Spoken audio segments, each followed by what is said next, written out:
Hi, I'm Liz Schrum for the Wisconsin Technology Council, here with WisBusiness.com, the show. Just ahead, Tom Still talks about the shared economy and what it means to Wisconsin. And Marsha Barwick, who leads the Applied Sciences program at the Marshfield Clinic, talks about technology transfer from the clinic's laboratories. And now, here's the WisBusiness.com stock report. Rising bank lending. Wisconsin's state-chartered banks increased lending by more than 6% in 2014. The State Department of Financial Institutions analyzed 188 state-chartered banks.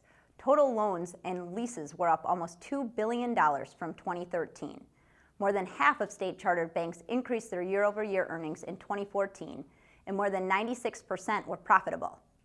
And falling, right-to-work aftermath. Although Governor Scott Walker has signed a bill making Wisconsin the 25th state to adopt a right-to-work law, repercussions from the bitter debate continue.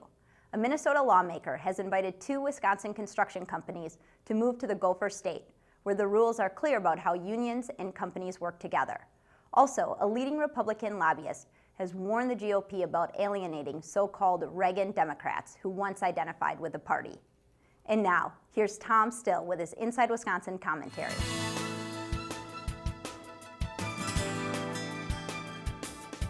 Whether the trend is called the shared economy or the on-demand economy, companies that capitalize on making more efficient use of people and their possessions are changing some traditional business models. The most familiar examples are mobile applications that facilitate ride-sharing, such as Uber, Lyft, and Sidecar, or ways to rent other people's homes, such as Airbnb. But the shared economy has spread into other sectors. App-driven companies such as Instacart, TaskRabbit, and HomeJoy help with routine chores such as grocery shopping and laundry. In Wisconsin, where natural resources and outdoor recreation are a big part of life, shared economy companies are emerging to rent hunting lands and watercraft. It's a trend called the Uberization of the economy. It's an online labor market that advocates see as more efficient, liberating for workers, and satisfying for customers, and that opponents fear is unregulated, unstable for workers, and fostering a piecework approach to employment. The debate is taking place in Wisconsin in cities such as Madison, where ride-sharing companies such as Uber have become an issue on the floor of the city council and in the race for mayor. It's also a subject of debate in the Wisconsin legislature, where a bill to establish a statewide permit and safety regulations for ride-sharing networks has been proposed. Municipal opposition to ride-sharing and other shared economy trends is partly motivated by public safety. City officials worry that ride-sharing drivers won't be fully insured, that their vehicles won't be safe, or that their backgrounds aren't fully vetted. There's also an undercurrent of fence-me-in economics at play. Many cities appear reluctant to unleash market forces and innovation. In the process, they may be costing their own constituents a chance for part-time work that pays pretty well.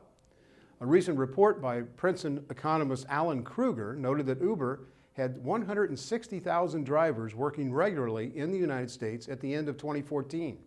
Those drivers worked fewer hours and earned more per hour than traditional taxi drivers, even after accounting for their expenses.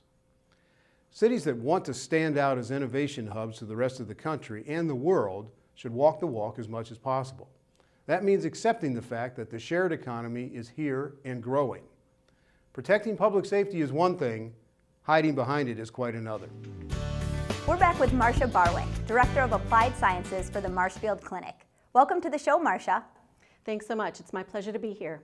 Describe the size and scope of the Marshfield Clinic and what it means to Wisconsin. Marshfield Clinic is a really exciting place to be right now, and there's a lot of things happening in healthcare. We are a system that is embarking on its 100-year anniversary, and we continue to grow in size and scope. We have a large research foundation, a large education foundation in the applied sciences area, which we're going to talk about today. The Applied Sciences program at the clinic is focused on technology transfer. What is tech transfer, and how does that take place? Marshfield Clinic has been blessed to have a research foundation since 1959, and as a result of that, we have a lot of really exciting breakthrough discoveries that come from our 5 different centers. In addition to that, we have physicians that are engaging in all sorts of different types of technology development, be it medical device, algorithms, software, all sorts of things, anything that can better their patient practice. And so the applied sciences area is responsible for managing all of the intellectual property that's being developed, either through the research foundation or by our physicians and staff staff. The tech transfer process is what we use to take that technology, cultivate it, and commercialize it out into licensable or marketable products. The Applied Sciences program at the clinic works with other researchers and companies large and small. What are some current examples? We have a lot of really exciting collaborations that allow us to do what we do. One of those is with Cleveland Clinic Innovations. We are part of the Global Healthcare Innovations Alliance. Along with 6 other healthcare systems across the nation, we're working together to address large issues of public health scale.